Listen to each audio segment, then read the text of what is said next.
Qurbanların kəsilməsi ilə bağlı müəyyən qədər istədim sizlə müzakirə edeyim. Əsas müzakirə mövzusu hər hansı bir qoçun, dəvənin və yaxud da cöngənin qurban kəsilməsi deyil. Əsas insanın özündən qurban verməyi bacarmasıdır. Bəli, bu bir adətdir, gözəl bir mədəniyyətdir qurban kəsmək. İnsanlar qurban kəsirlər bir-birləri ilə. Ehtiyaclı insanlarla öz yediklərindən, qidalarından paylaşırlar, ət payı göndərirlər, bu çox gözəldir. Amma Allah bu işin vasitəsilə bizdən nəyi gözləyir? Bu işin vasitəsilə bizə nəyi izah etmək istəyir? O mühümdür. Hər birimiz bilirik ki, qurban anlayışı, qurban bayramı İbrahim Peyğəmbərin oğlu İsmaili Minaya, yəni qurbangaha aparması ilə baş tutub və İsmail əleyhissalamın qarşılığında Allah bir qoç yaratdı və İbrahim əleyhissalam İsmailin əvəzində o qoçu kəsdi və bu adət də formalaşdı. Amma niyə görə sual yaranır ki, niyə görə İbrahim əleyhissalam İsmaili qurban kəsməli idi? Niyə görə o Peyğəmbər yuxuda İsmailin başını qurban kəsməsini görməli idi?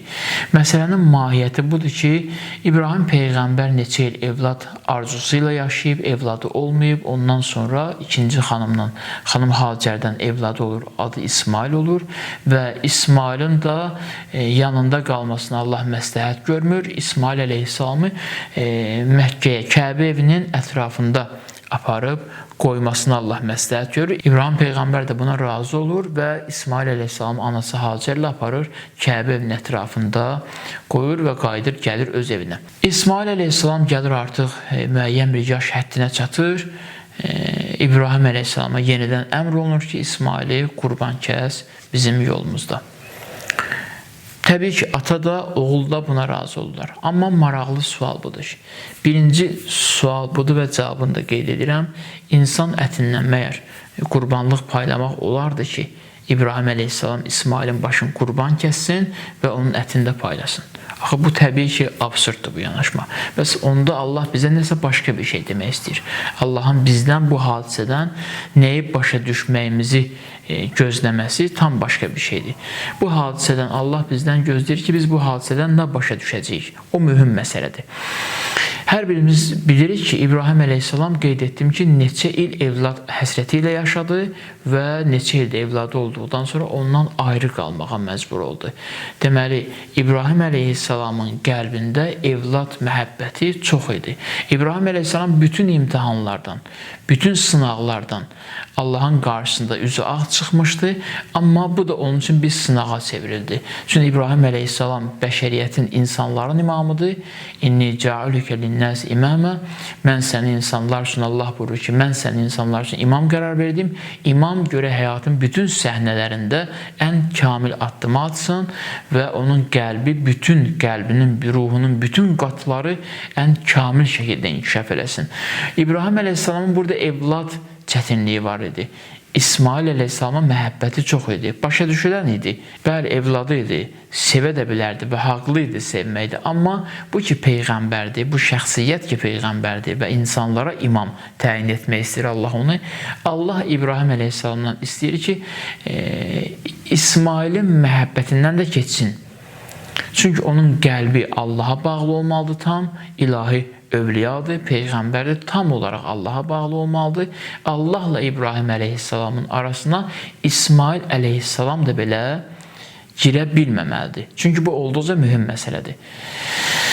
Əks halda Allahla İbrahim Peyğəmbərin o tohid şirinliyi, tohid bağı kamil olmur. Ona görə də Allah İbrahim əleyhissalamı sınağa çəkdi, bilirdi bu sınaqdan çıxacaq. Amma praktiki olaraq, real olaraq İbrahim əleyhissalam İsmaili qurbangaha aparmalıydı. Onu bir fiziki olaraq reallaşdırmalıydı ki, İbrahim Peyğəmbərin genetikasında belə bu iş təsirin qoysun. O səbəbdən də İbrahim Peyğəmbərə əmr edilir ki, İsmaili apar qurbangaha. İbrahim Peyğəmbər də bu əmrə tabi olur. Nəticədə isə Allah İsmailin kəsilməsinə Həzrət İsmailin qurban kəsilməsinə razı olmur və əvəzində qoç göndərir və qoç qurbanlıq kəsilir. Bizim üçün bu həyati bir dərsdir. Deməli, biz əgər kamil insan olmaq istəyirsə, biz yaxşı insan olmaq istəyiriksə, hansı nöqtələrdə bağlantımız varsa, hansı mövzularda ilişib qalmışıqsa, o mövzularda biz özümüzdən keçməliyik, o mövzularda qurban verməliyik. Ola bilsin ki, qurban bayramı olsun. Elə misalımızı da bu bayrama uyğunlaşdıraraq qeyd edək. Ola bilsin ki, qurban bayramı olsun və mən bir qoç alıb kəsməyə, Allah yolunda qurban kəsməyə hazırlaşmışam. Amma qonşuluğumda bir ehtiyaclı ailə var.